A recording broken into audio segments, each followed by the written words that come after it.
Glad you could join us for this virtual vinyl session, bringing together both Nottingham Sunday Vinyl session and the Flying Vinyl Newark. We've had a few requests for us to do something a little bit like this, and we thought the best way to do it is to put it on YouTube rather than use Zoom or Facebook Live, and then you can enjoy it at your own pleasure. So we're going to do part one, which is my introduction, and then we'll put the record on. We'll give you a chance to listen to it, which you can do via most streaming services, and there's a link to the full album on YouTube as well if you don't already own it. And then we'll put on part two after we've finished, and we'll take it from there.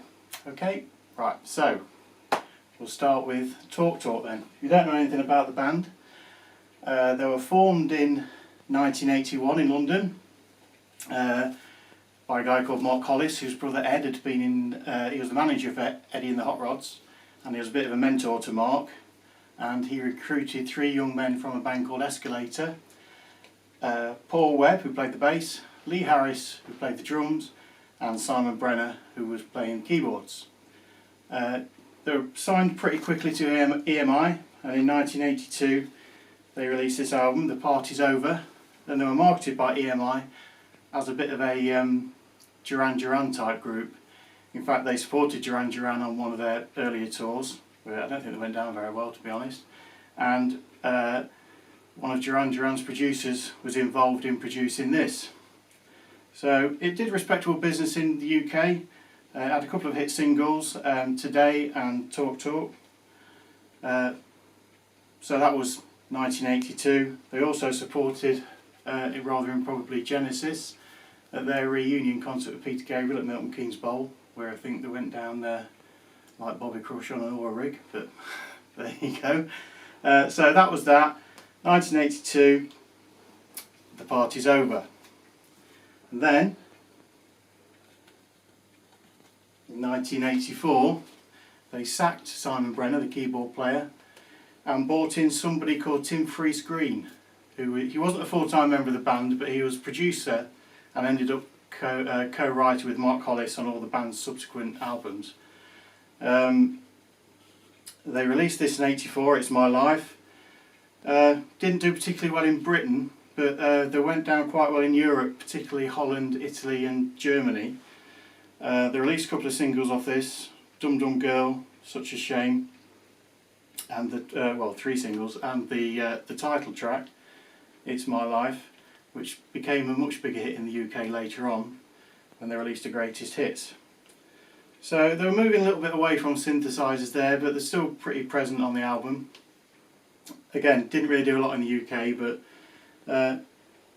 they were doing decent business overseas. So that's It's My Life. And then in 1986 they toured quite a bit with It's My Life, so they had a bit of time off after that, and Mark Hollis went on to, he had his time off in the Lake District, wandering around taking pictures of flowers and things, and he decided to get back to nature a little bit.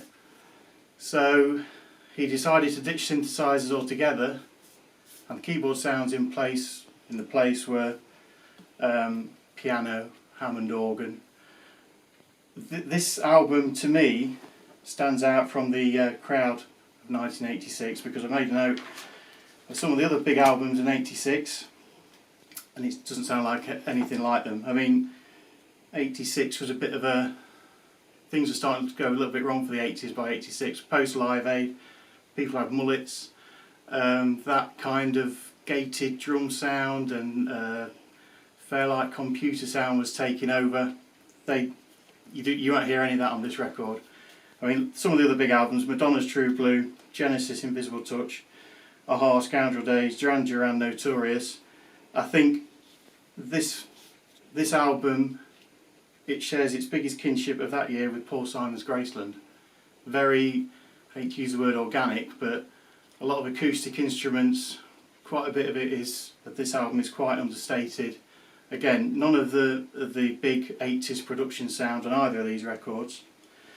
And they were kind of anti-pop stars. If you've noticed, none of their pictures feature on any of the sleeves. Just got this lovely painting here of these moths by a guy called James Marsh. Very simple typeface, the album title. Not even a picture on the back cover.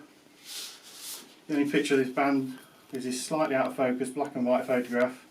Mark Hollis isn't even looking at the camera. So, as I say, it's quite out of kilter for the time, and if you'll indulge me, I'll read some of the lyrics from a song called April the 5th. It goes like this. Here she comes, silent in her sound. Here she comes, fresh upon the ground. Come gentle spring, come at winter's end. Gone is the pallor from a promise that is nature's gift, waiting for the colour of spring. Now I don't mean to slag anybody off, but Simon Yvonne wasn't writing lyrics like that, was he? But there we go. So it's quite a reflective album, quite a few quiet passages. I didn't properly get into it until I was a little bit older.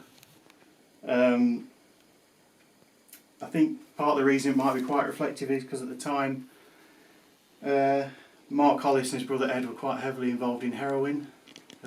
So it's you know, it's understated, but it's definitely worthwhile investigating it.